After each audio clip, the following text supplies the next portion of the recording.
everyone, I am here with a story tonight from our Joy to the World, The Joys of Christmas book. This one is a short one, but it sounds really good. It just has this little picture, which is so cute, Santa ice skating, little deer running around. Okay, this one is by Susan Scalderg from Hopewell, Virginia. And it is called What a Gift. Her surprise went on for 12 days, the lesson for a lifetime. Though it's been many years since she passed away, I'll never forget Grandma Bonnie in her buttoned up blouses and simple shoes. She was a strict, no-nonsense disciplinarian, but she had a soft spot, especially for me. When I was 5 years old, she came to live with us for a time. I never knew why. Grandma was still able to live on her own, and she'd go on to do just that. But for that one extended visit, it was magical to have her there with us every day, especially leading up to Christmas. Grandma didn't have a lot of money, but she was rich in imagination. One day, I saw her pull my mother aside for a whisper. I hoped I wasn't in trouble. Grandma moved her hands around, almost like she was building something in the air. Mom looked dubious. Then they said they had to run over to the five and dime store. I had no idea what was going on until Mom woke me the next morning. It's 12 days till Christmas, she said. Go look in the front room. Had Santa come early? I dashed down the stairs. Sure enough, there was something in the front room, something that hadn't been there when I went to sleep that night before. Spread out on a card table in the corner of the room was a lumpy, sparkly white cloth. I crept over to it. Nestled in the middle was an oval mirror, a glassy pond in the snow. Grandma stood by, watching my reaction. Keep an eye on this corner of the room, she said, a conspiratorial twinkle in her eye. I leaned on my elbows to see my reflection in the icy pond. The next day, I shot up out of my bed and ran to the front room.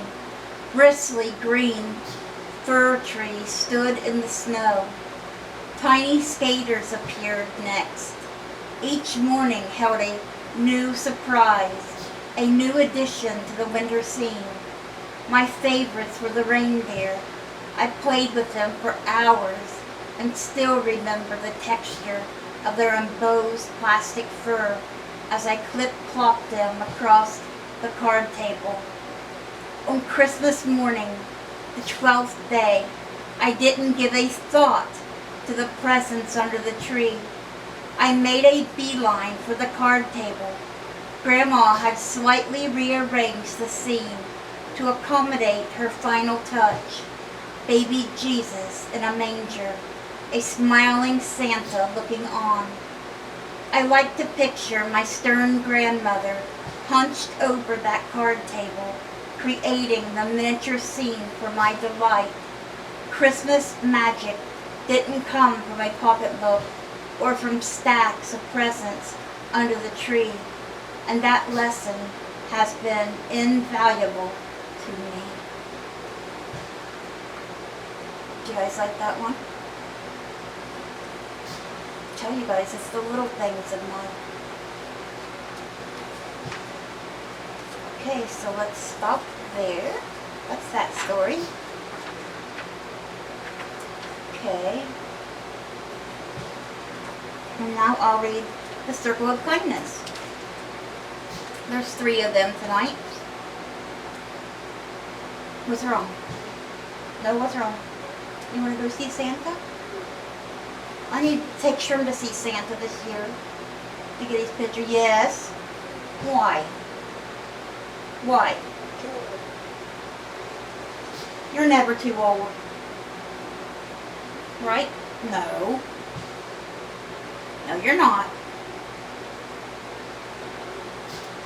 This one is by Hope from Massachusetts. He went above and beyond. One day I got a distress call from my mother that someone was on our roof. Worried, I called the police. Long story, the police officers showed up and there wasn't anyone on the roof, but there had been snowfall over the past several weeks, and there was a lot of ice falling off the roof, which is why my mother was hearing so much noise. The officer took the time to go around the whole house and completely clear off all the hanging ice. He went above and beyond to help my mom, and that meant a lot to me. And that was very nice. So she wouldn't get scared no more. A lot of people would not have even bothered. It'd be lucky if, they even came out. He didn't have to do that. That wasn't in his job. He did that out of the kindness of his heart.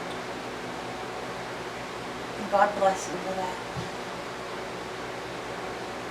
And the next one is by Nancy Lynn from Ohio. I appreciated her consideration. Since the pandemic, my dad and I have been doing our shopping via curbside pickup. On a recent trip to Sam's Club, I let them know on the app that we were in the parking lot. A worker soon came out and loaded our groceries into the trunk. Some of the items we ordered were frozen and others were perishable. Once we got home, I found these items in a zippered freezer bag and I kept in the trunk. I didn't even ask her to put them in there. I really appreciated her consideration. That was very nice. Very nice. Taking the time to do that. Taking the time to do that for her. And the last one for tonight is Maureen from New Jersey. He prepared it just for me. I had a hankering for macaroni salad. I visited the deli at a local supermarket and asked for a quarter pound, which would be just enough for me.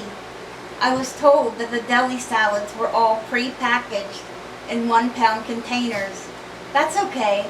That will be too much for me, I said. That continued to wind my way through the aisles. As I finished shopping and went to the checkout, the deli clerk, a man in his 30s, came rushing over to me with a small container of macaroni salad he had prepared just for me. What a thoughtful gesture. He made my day. So he took it open and made a half one for her, because she said a whole one would have been too much. And that was nice, wasn't it? So this world's got so many bad people, and it's getting worse every day. But stories like this remind you that there's still good people in the world. There's still good people here too. Evil has not taken over. And remember, good always wins. No matter what, good always wins. And God will defeat. Just remember that. No matter what happens in the end, God will defeat. Alright guys, so that was everything for our for our Christmas story and Circle of Kindness tonight. I hope you guys enjoyed it. I hope you guys have a great rest of your night. Let's bring those souls to Jesus, and God willing, we'll see you guys again tomorrow with another Christmas story and Circle of Kindness. Bye guys. God bless.